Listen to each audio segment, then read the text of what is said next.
Hello everyone. मेरा नाम है आदित्य दुबे और मैं आपका STWP में बहुत बहुत स्वागत करता हूं। तो मैं आप लोगों को रीजनिंग पढ़ाने वाला हूं। तो हम सबसे पहले रीजनिंग के टॉपिक डिस्कस करेंगे कि रीजनिंग में कितने टॉपिक होते हैं, कौन से टॉपिक से कितने मार्क्स का आता है। तो चलिए मैं आप लोगों को बताता हूँ।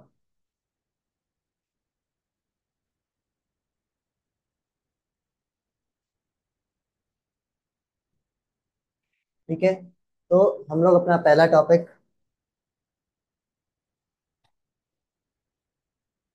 टॉपिक रहेगा अपना इनइक्वालिटी, जिसको हिंदी में असमानता भी बोला जाता है।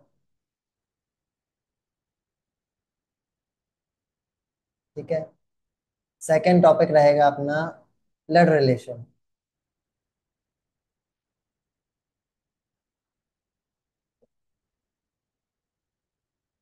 थर्ड टॉपिक रहेगा अपना distance and direction. Distance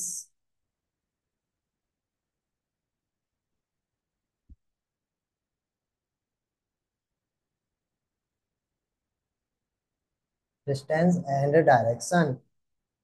fourth topic रहेगा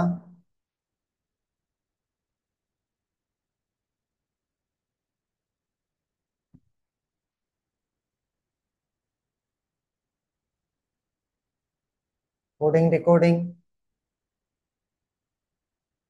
फिफ्थ टॉपिक रहेगा लॉगिज्म। फिफ्थ टॉपिक क्या हो गया? स्लॉगिज्म। सिक्स टॉपिक रहेगा अपना सिटिंग अरेंजमेंट।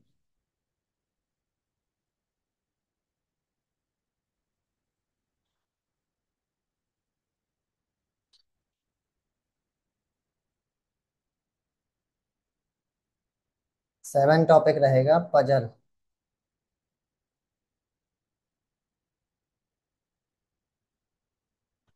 ठीक है।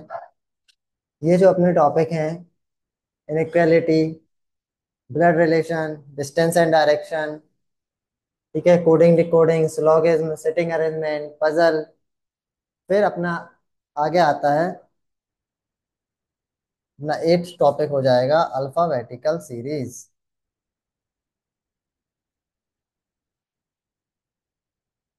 Alphabetical series. ठीक है। नाइन्थ टॉपिक रहेगा अपना order and ranking. Order and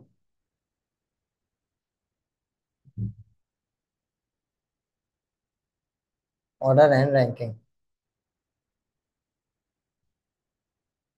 तो ये अपने रीजनिंग में अपन को नौ टॉपिक पढ़ना है। और ये नौ टॉपिक काय के लिए इंपॉर्टेंट है? प्री के लिए।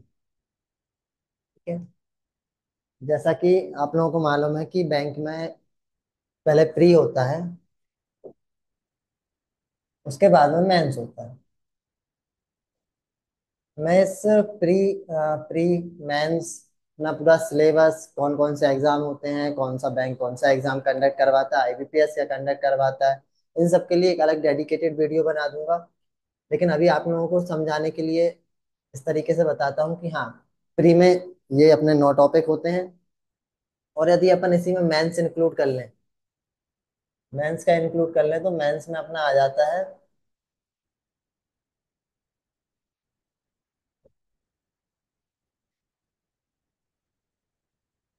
मशीन इनपुट,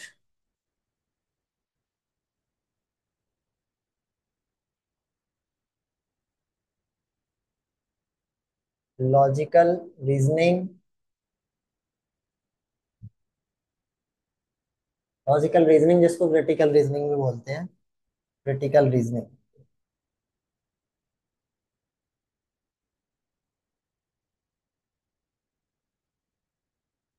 ठीक है। तो अपने मेंस में टॉपिक आ जाते हैं मशीन इनपुट, लॉजिकल रीजनिंग जिसको क्रिटिकल रीजनिंग भी बोलते हैं। ठीक है। और अपना एक और टॉपिक आ जाता है, हेड जो होगा डाटा सफिशिएंसी।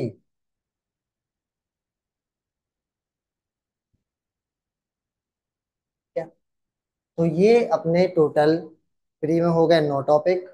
ठीक है, प्री में हो गए हैं 9 टॉपिक, और मेंस में हो गए अपने 3 टॉपिक।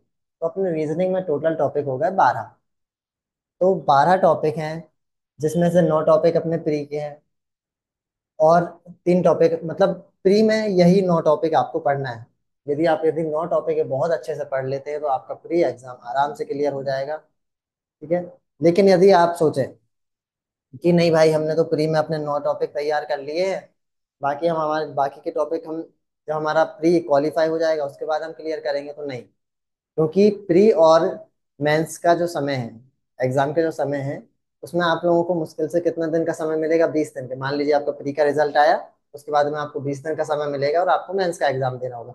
तो क्या आप 20 दिन में टॉपिक पढ़ते बैठेंगे? नहीं। तो ऐसा नहीं होता है। इसलिए हम लोग अपना प्री और मेंस दोनों साथ में लेके चलेंगे। जैसे अपने प्री के टॉपिक के साथ में मेंस के टॉपिक भी ऐड कर लेंगे।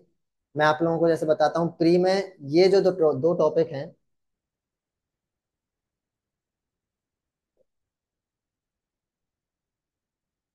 प्री में अपने 2 टॉपिक, एक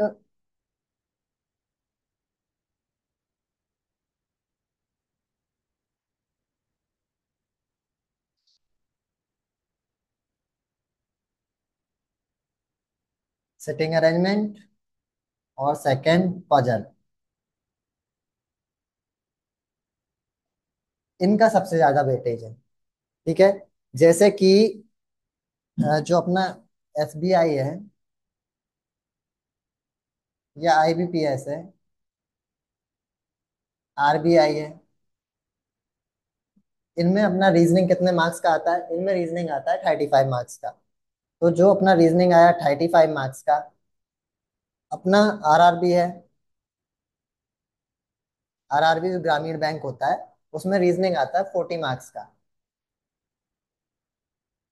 तो ये जो सिटिंग अरेंजमेंट और पजल है, इनका वेटेज है, इन दोनों का वेटेज मिला के हो जाता है 15 या 17 मार्क्स का। तो ये क्या है, एग्जाम टू एग्जाम वेरी करता है। किसी एग्जाम में 15 का पूछ लेंगे, किसी में 17 का। तो आप सोचिए, आप लोगों के पास 9 टॉपिक हैं। ठीक है। 9 टॉपिक में से 2 टॉपिक में से आपका 15 या 17 मार्क्स का आ गया है, मान लीजिए।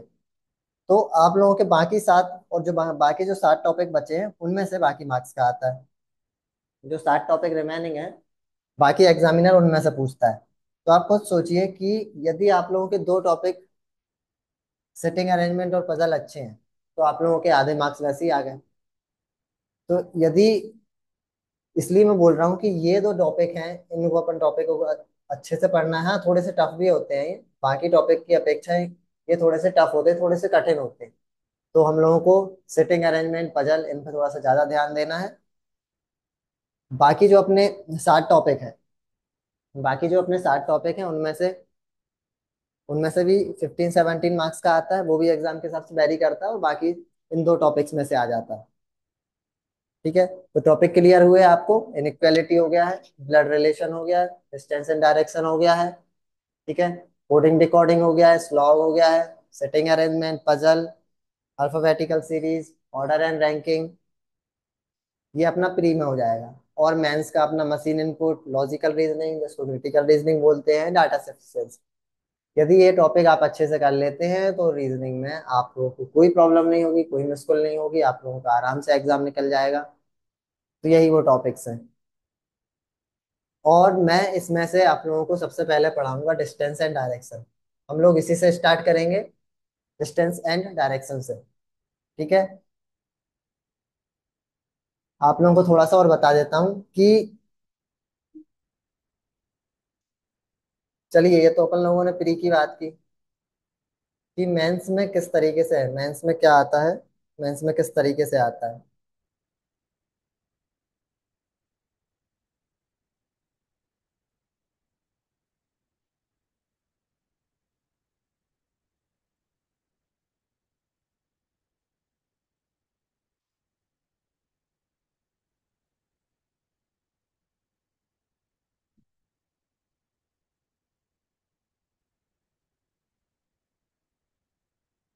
तो मैं आप लोगों को ये इसलिए रिपीट कर रहा हूँ कि मेंस में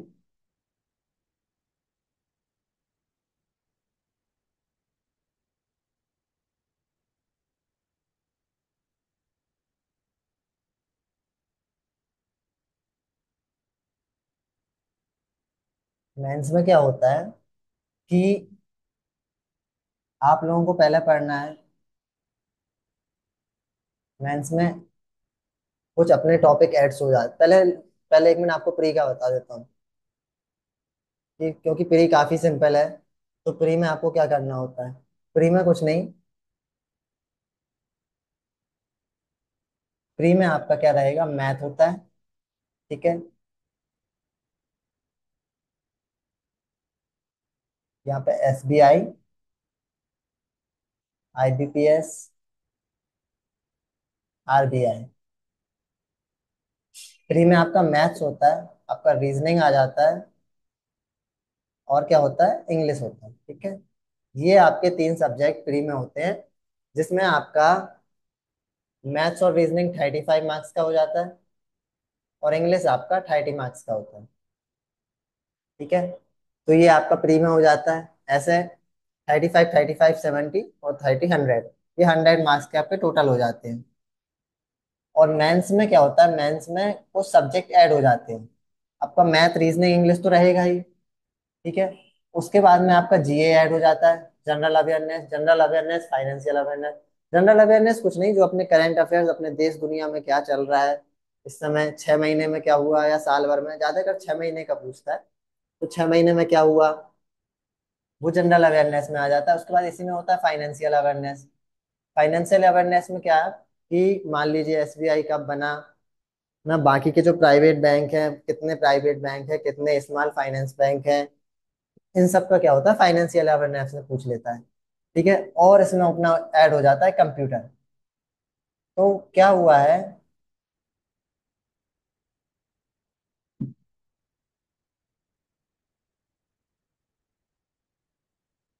कंप्यूटर क्या है कि जो कंप्यूटर सब्जेक्ट था उसको एग्जामिनर ऐसे अलग से पूछता था कि अलग अलग जो अपने सब्जेक्ट है, maths, reasoning, English, general awareness, computer. लेकिन अब क्या हुआ है कि कंप्यूटर को है ना रीजनिंग के साथ ऐड कर दिया गया। अब रीजनिंग के साथ ऐड होने से क्या है, रीजनिंग थोड़ी सी टफ हो गई। रीजनिंग पहले की अपेक्षा काफी ज्यादा टफ आने लगी है। उसका रीजन है उसके साथ कंप्यूटर ऐड हो गया। अब कंप्यूटर ऐड होने से थोड़े से क्वेश्चन ट्रिकी हो गए हैं, जिनमें थोड़ा सा ज्यादा सोचना पड़ता है। तो इस हिसाब से ना रीजनिंग थोड़ा सा टफ हो गया है मेंस में जाके। प्री में नॉर्मल है, प्री में ठीक है।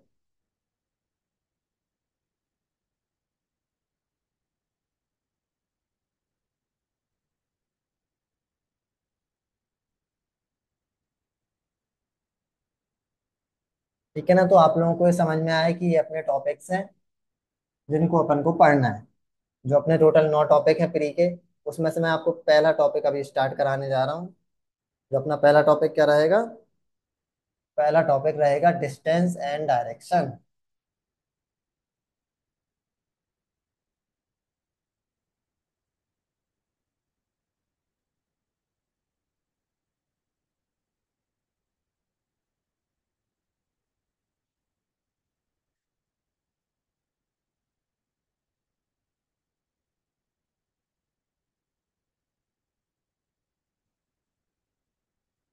ठीक है। रीजनिंग में आपका पहला टॉपिक रहेगा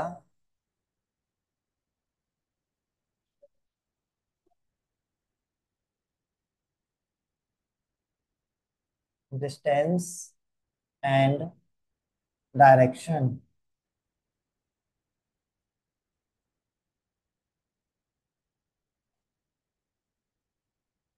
दूरी,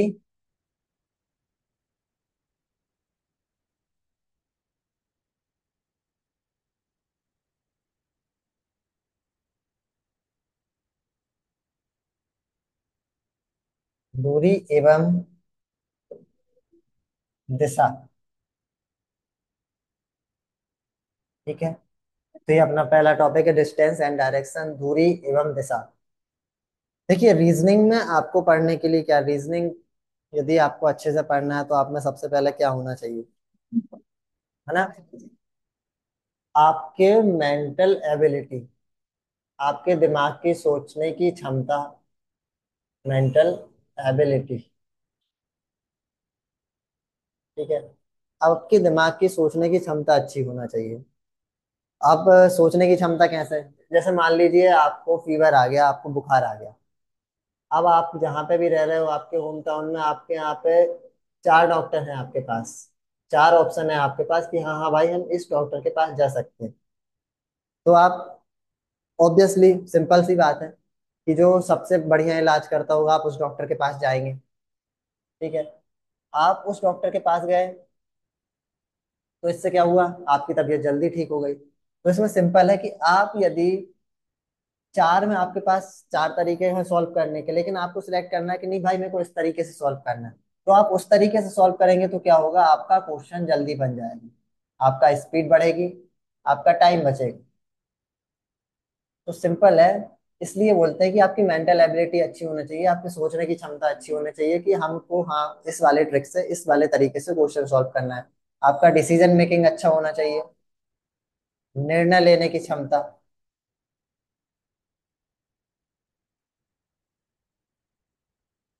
तो हाँ, इस तरीके से यदि आप करेंगे तो आपका क्वेश्चन बहुत जल्दी सॉल्व हो जाएगा।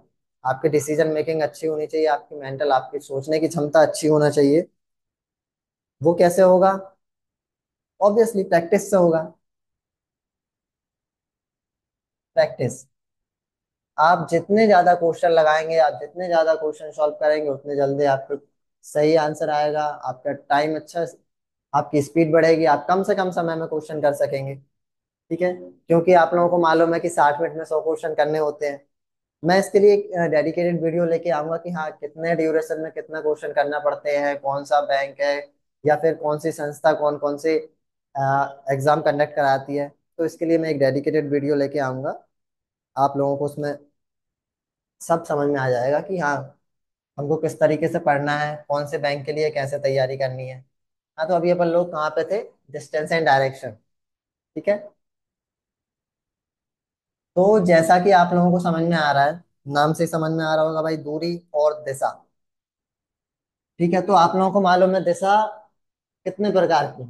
दिशा कौन कौन सी दिशा होती है, कितने प्रकार की बोल रहा हूँ मैं, कौन कौन सी दिशा होती है? ठीक है। 4 दिशाएं होती हैं, सबको मालूम है। नॉर्थ, उत्तर, ठीक है, साउथ,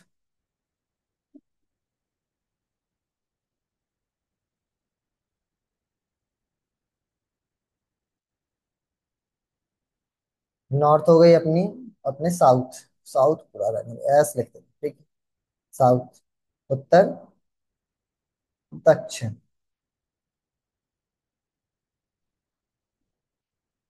ठीक है। फिर अपनी हो गई ईस्ट, और ये हो गया वेस्ट, ठीक है, पूरब, पूर्व, पश्चिम। तो ये 4 डायरेक्शन अपन सबको मालूम है। ठीक है। उत्तर, दक्षिण, पूरब, पश्चिम, नॉर्थ, साउथ, ईस्ट, वेस्ट। लेकिन इसके अलावा भी जो डायरेक्शन होती हैं अपनी, यदि आपको रीजनिंग पढ़नी है या फिर मान लीजिए किसी भी और भी जो एग्जाम्स होते हैं बैंक के अलावा भी, तो उसमें आपको और ये 4 डायरेक्शन पढ़ना पड़ेंगी। कौन कौन सी, नॉर्थ ईस्ट, ठीक है, साउथ ईस्ट, यहाँ पे south west, north west. North east जिसको अपन उत्तरी पूर्व भी बोलेंगे हिंदी में, ठीक है, साउथ ईस्ट, दक्षिणी पूर्व,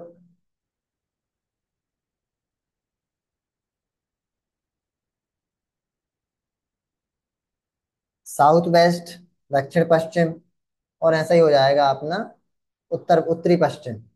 ठीक है। जो सिंपल है कि मान लीजिए नॉर्थ ईस्ट, नॉर्थ और ईस्ट के बीच में जो डायरेक्शन आई उसको अपन ने बोल दिया नॉर्थ ईस्ट। उत्तर और पूर्व के बीच में जो डायरेक्शन आई अपन ने उसको बोल दिया उत्तरी पूर्व। फिर जो अपने साउथ और ईस्ट के बीच में डायरेक्शन आई उसको अपन ने बोल दिया साउथ ईस्ट, दक्षिणी पूर्व। फिर जो अपने वेस्ट और साउथ के बीच में आया उसको अपन ने बोल दिया साउथ वेस्ट। नॉर्थ और वेस्ट के बीच में आया नॉर्थ वेस्ट। ठीक है। उत्तरी पश्चिम।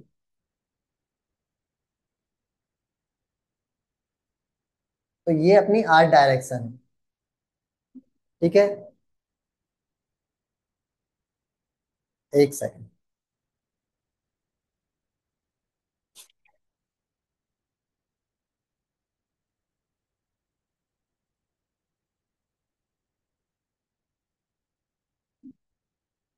हाँ, तो ये अपनी आर्ट डायरेक्शन हो गई है। अब आप लोगों को एक चीज और याद रखना है। इंग्लिश वालों को मालूम है लेफ्ट राइट। हिंदी वाले थोड़ा सा याद रखना, थोड़ा सा हिंदी वाले इस पे कंफ्यूज हो जाते हैं, क्योंकि अपने लेफ्ट लेफ्ट को क्या बोलते हैं, बायां। बायां। और राइट को बोलते हैं दाएं। ठीक है, तो आप लोगों को थोड़ा सा हिंदी वालों को याद रखना है। हिंदी वाले इस चीज में थोड़ा सा कंफ्यूज हो जाते हैं। अब अपनी जो डायरेक्शन है, नॉर्थ साउथ ईस्ट वेस्ट, तो आप लोगों को कैसे याद रखना है? लेफ्ट राइट, लेफ्ट राइट, ऐसे। ठीक है।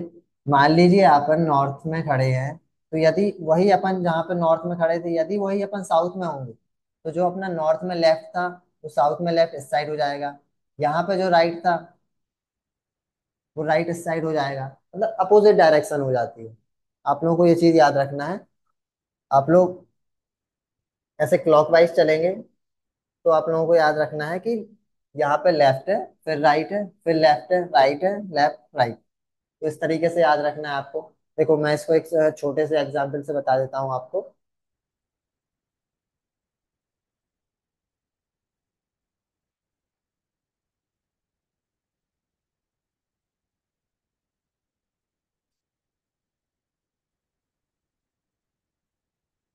ठीक है, ये अपना डायरेक्शन।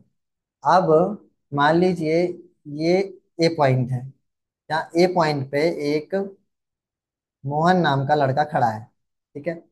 अब ए पॉइंट पे मोहन नाम का लड़का खड़ा है, उसको जाना है कहाँ पे, उत्तर, नॉर्थ में। नॉर्थ में वो 2 किलोमीटर चलता है। ठीक है, ये अपना 2 किलोमीटर, ये नॉर्थ में चला। ठीक है, ये नॉर्थ में चला कहाँ, कितना, 2 किलोमीटर। और कहाँ पहुंचता है, बी पॉइंट पे। ठीक है, ए पॉइंट से एक मोहन नाम का लड़का नॉर्थ में 2 किलोमीटर चला और बी पॉइंट पे पहुंचा। अब मान लीजिए कि ये बी पॉइंट पे खड़ा है। ठीक है, ये मोहन नाम का लड़का इसके दोस्त सोहन से मिलने के लिए जा रहा है। अब ये यहाँ पे बी पॉइंट पे पहुंचा। अब उसने भाई उसको बताया कि ठीक है, अब तेरे को वहां से लेफ्ट लेना है, राइट लेना है। तो उसने बताया कि तेरे को यहाँ से लेफ्ट लेना है। ठीक है, अब अपन यहाँ से सीधे सीधे चल रहे हैं। अपना लेफ्ट कहाँ पे आएगा? अपना लेफ्ट आएगा इस साइड। ठीक है, अब यहाँ से और अपन चले पॉइंट सी पर पहुंचकर। मोहन यहाँ से चला उत्तर में, नॉर्थ में 2 किलोमीटर चला, और फिर उसने लेफ्ट टर्न लिया वहां से, बाया मुड़ा, और सी पॉइंट पर पहुंचा। अब सी पॉइंट पर पहुंच के उसने वहां से राइट टर्न लिया। ठीक है, अब सी पॉइंट पे पहुंच के राइट टर्न कौन सा हो जाएगा, है ना? सी पॉइंट पे राइट टर्न, जैसा कि यहाँ पे बताया था मैंने आपको, यहाँ पर दिख जाएगा ना, ये जो एल आर, लेफ्ट राइट जो मैंने आपको बताया था, तो उसका यूज यहीं पे आएगा, देखिए। ठीक है, ये कहाँ पे है ना, किस डायरेक्शन में है ये वेस्ट डायरेक्शन में है ना। यहाँ पे देखिए वेस्ट, इस तरफ ईस्ट होगा, ये अपना नॉर्थ में चला पहले, फिर उसके बाद में वो वेस्ट में चला 2 किलोमीटर, कहाँ पे पहुंच गया, सी पॉइंट पे। उसने लेफ्ट टर्न लिया, ये हो गया बेस्ट। ठीक है, अब उससे क्या बोल रहा है कि आप राइट टर्न लीजिए। तो राइट टर्न देखो कहाँ पे आ रहा है, यहाँ पे राइट कहाँ पे लिखा है, मतलब दाया कहाँ पे लिखा है, ऊपर। ठीक है, यहाँ से उसने राइट टर्न ले लिया, 2 किलोमीटर फिर से चला वो, और वह पहुंच गया पॉइंट डी पे।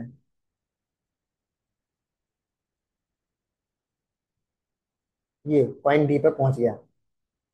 तो इस तरीके से डायरेक्शन का यूज रहेगा, इस तरीके से लेफ्ट राइट का यूज रहेगा, इसलिए मैंने आपको बताया। अब वह डी पॉइंट पे अपने उसके दोस्त के पास पहुंच गया, जहां पे उसने बुलाया था। तो इस तरीके से यदि आप लेफ्ट राइट का याद रखेंगे कि हाँ, कि नॉर्थ में मेरे को यदि जाना है तो अपना लेफ्ट यहाँ पे होगा, नॉर्थ पे यदि खड़े हैं तो लेफ्ट ये होगा। फिर यदि ये वेस्ट पे पहुंच गए हैं तो वेस्ट में फिर अपन को राइट कहाँ पे लेना है, लेफ्ट कहाँ पे लेना है। इस तरीके से आपको याद रखना है। वह कुछ नहीं, अभी आप क्वेश्चन करेंगे, आगे जाके क्वेश्चन सॉल्व करेंगे तो बहुत क्लियर हो जाएगा। ये मैं एकदम बेसिक बेसिक आपका क्लियर कर देता हूँ। और यदि कुछ भी कंफ्यूजन होगा तो अपना क्वेश्चन के साथ क्लियर हो जाएगा।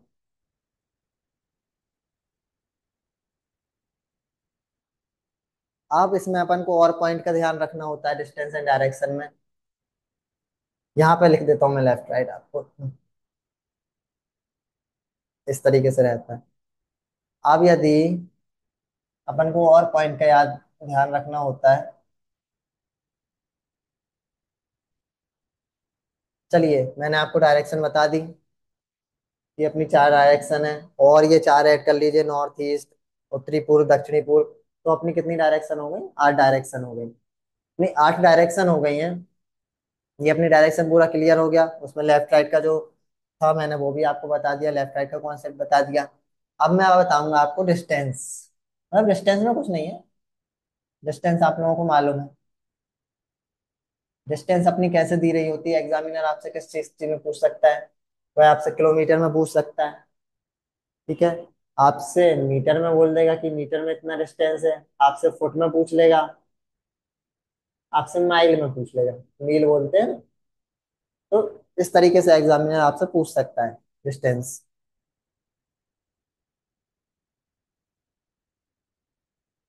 चलिए, अब क्या होता है, फर्स्ट पॉइंट आता है अपना स्ट्रेट लाइन। इसमें क्वेश्चन किस तरीके से बनते हैं। मान लिए हम ए पॉइंट से चले और बी पॉइंट पर पहुंच गए। तो ए से बी की दूरी यहाँ पे लिखी है अपनी 2 किलोमीटर। ठीक है। तो एग्जामिनर ने नॉर्मल पूछा कि यहाँ से ए व्यक्ति चला, ए पॉइंट से चला कोई व्यक्ति और बी बी पॉइंट पे पहुंच गया। तो स्ट्रेट लाइन में उसकी दूरी बताइए। क्या दूरी है, 2 किलोमीटर, बहुत सिंपल, आराम से बता देंगे। ठीक है। ये, और सेकंड होता है अपना शॉर्टेज डिस्टेंस।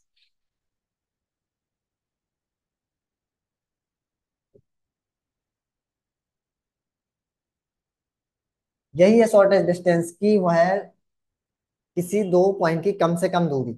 ठीक है। अब वह ए से भी गया, यहाँ पे 2 किलोमीटर चला। एग्जामिनर ने पूछा कि भाई शॉर्टेज डिस्टेंस इनकी कितनी थी, 2 किलोमीटर, साफ दिख रहा है। लेकिन मान लीजिए अब कोई ए पॉइंट यहाँ से, वो पहले बी पे गया, ये बी पॉइंट पे पहुंचा, और फिर वो बी पॉइंट से सी पॉइंट पे पहुंचा। तो अब यदि आपसे एग्जामिनर पूछ रहा है कि ए से सी का शॉर्टेज डिस्टेंस बताइए। ठीक है। तो ए से सी का शॉर्टेज डिस्टेंस कैसे निकालें, ये होगा ए से सी का शॉर्टेज डिस्टेंस।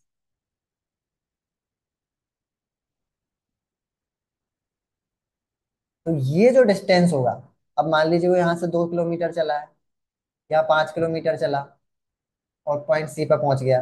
लेकिन एग्जामिनर ने क्या पूछा, उसने ये नहीं पूछा कि ए से बी का डिस्टेंस बताइए। उसने पूछा, या ये नहीं पूछा कि बी से सी का डिस्टेंस बताइए। उसने पूछा कि ए से सी का डिस्टेंस बताइए। तो ए से सी का डिस्टेंस निकालने के लिए हमको क्या करना पड़ेगा, जो कि अपन ने बहुत पहले पढ़ा है, पाइथागोरस थ्योरम, पाइथागोरस प्रमेय। स्कूल टाइम में पढ़ा है आप लोगों ने। तो अपना पाइथागोरस प्रमेय क्या होता है, इसमें अपन बताएंगे, ये हाइपोटेनियस, ये बेस, ये परपेंडिकुलर। ठीक है। अपन इसको 90 डिग्री, 90 डिग्री है ये 45 डिग्री, ये भी 45 डिग्री। ठीक है। तो अपना पाइथागोरस प्रमेय क्या कहता है, पाइथागोरस थ्योरम,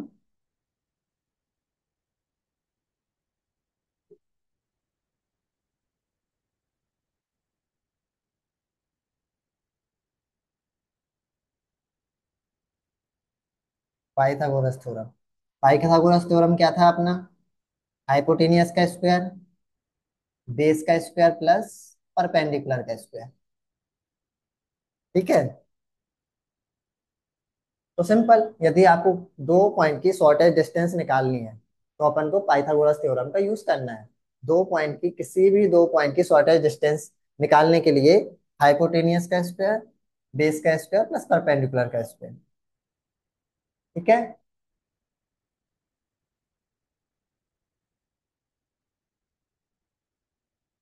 आया आप लोगों को इतना समझ में?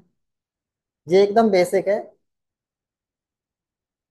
कुछ नहीं, अभी आप जब क्वेश्चन सॉल्व करेंगे तो जब उसमें डायरेक्शन वगैरह पूछेंगे या फिर शॉर्टेस्ट डिस्टेंस पूछेगा, स्ट्रेट लाइन पे पूछेगा, तो आप लोगों को उसमें पूरा क्लियर हो जाएगा। अभी बस आप बेसिक बेसिक समझ लीजिए कि हाँ, डिस्टेंस क्या होती है, डायरेक्शन कौन कौन सी होती हैं, इस तरीके से। अब अपन और पॉइंट्स पे आते हैं। ये अपन ने दो पॉइंट डिस्कस कर लिए, ठीक है। अब अपन आते हैं, दो पॉइंट डिस्कस कर लिए हैं अपन ने, अब अपन लोग आते हैं और जो अपने टाइप्स के होते हैं, हम लोग टाइप डाल देता हूँ।